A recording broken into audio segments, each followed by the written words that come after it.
Director of the Integrity Institute, Dr. Bryce Edwards, joins us now. Bryce, kia ora, good morning. Maureen and Andrew. This is a complicated issue, but the essence of it, I'll do my best explanation. You can give me a pass or fail. That there was some legislation put in place under the previous Labor government.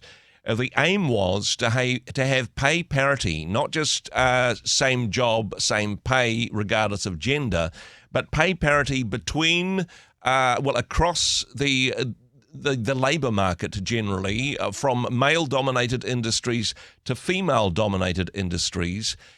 That legislation, it seems, has got some fishhooks in it, and it's turned out to be a very expensive exercise that the current government can no longer afford to fulfil. What do you make of that summary? Did I miss anything there? I mean, you sort of have to go back a bit to understand that this is a long-running episode whereby there's been some professions, some industries where the workers feel that they have been underpaid historically Yep. due to those industries being dominated by women working in them, and the feeling that they're dismissed as being involved in women's work Hmm. and therefore can be paid less. And there's been an attempt, I think, from across the political spectrum to fix that in Yep. recent years. And so the last Labor government put through the Equal Pay Act, and they pretty much had a consensus of support to have negotiations where the state helps work out, well, what's the proper pay levels for people in these lower professions? How do we work it out? And there's been a complicated and quite complicated way of negotiating these Hmm. things. It was never going to be very straightforward. That act was voted for by most parties. I think National voted for it, maybe not ACT, but it's turned out to be very expensive. Yep. And the mechanisms for working out, how much this is going to cost the state, have ended up, it's billions of dollars. Whether that's too high or too low kind of really depends on, where you sit and whether you think the country can afford this. Um, National or the current coalition have basically decided that it's too expensive.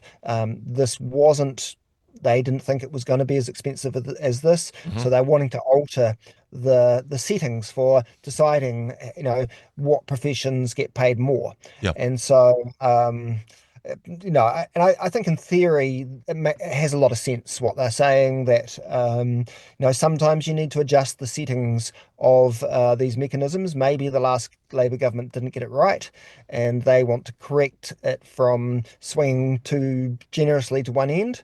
Um, but arguably, of course, they're going to be stopping some of the lowest paid people getting a better deal. Yep. And so that, of course, has enraged a lot of people.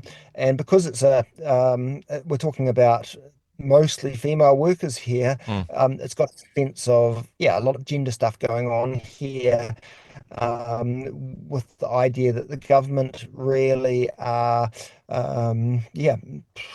uh, trying to save their budget, Yep. upcoming budget, trying to save the state money by ripping off the worst paid. Taking money out of the pocket of every woman in New Zealand is one of the comments from Chris Hipkins, which I'm not sure is demonstrably accurate. There has been quite a bit No. of name calling and, this person's a liar and this person's gaslighting and all of these sorts of things. I mean, that's the normal argy-bargy you expect in politics, although this seems to be more heated than most.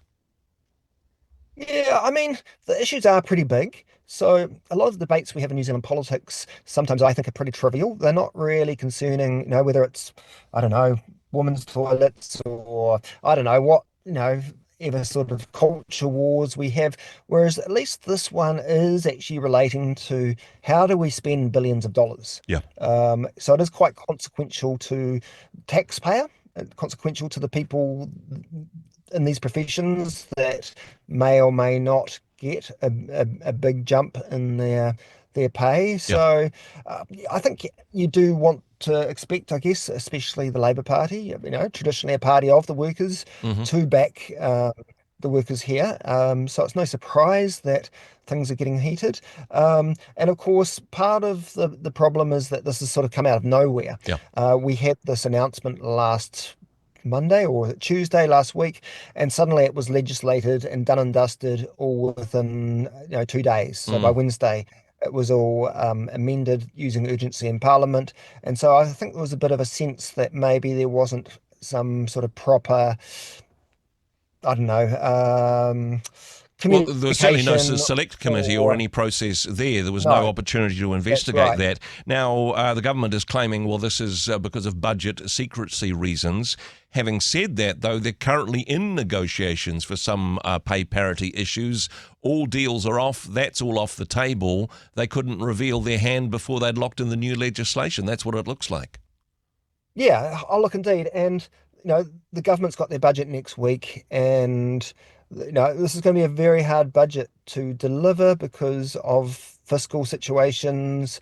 And so there's a suspicion that this is going to save the government, kind of $2 billion this year. Yep. And that might be a good reason to do it or a bad reason, depending on, which way you look at these things.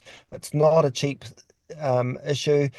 Others will say, well, maybe this is because the government has, given tax cuts Yep. when they came into office, and they should be raising taxes or whatever. So it's a classic left-right split, this Yeah. one, No, about totally. do we give more resources um, to working people, or do we, or is it getting out of hand? And this has become a scheme that wasn't ever intended to be as generous as it's looking. So One of the I issues. think it's the debate that Yeah, we one of the issues on this one, well, my understanding of it at least, which may be inaccurate, is that part of the problem is that there was almost like a government guarantee of pay parity, not just for public servants, but also for other industries that may have government contracts. So it's gone from, okay, not just the people Yeah. that work directly for the government, but the government underwriting pay parity for a large sector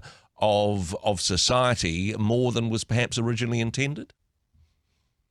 Oh, look, it's a complicated scheme, isn't it? And you know, I guess we're traditionally used to um, the market deciding these things. Yep. If you want to accept a job and do a job, this is the paid rate, and you don't have to take that job.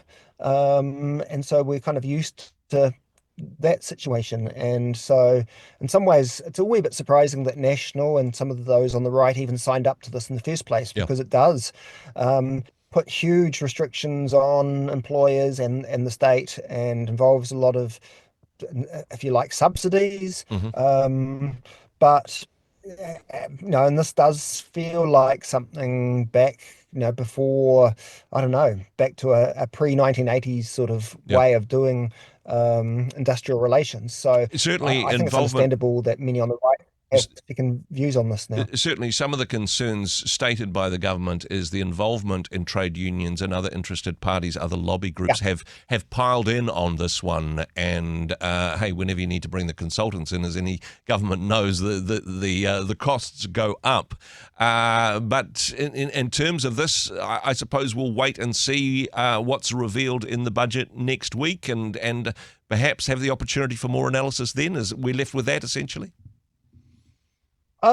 Yeah, I mean, it's going to be an ongoing debate even after the budget.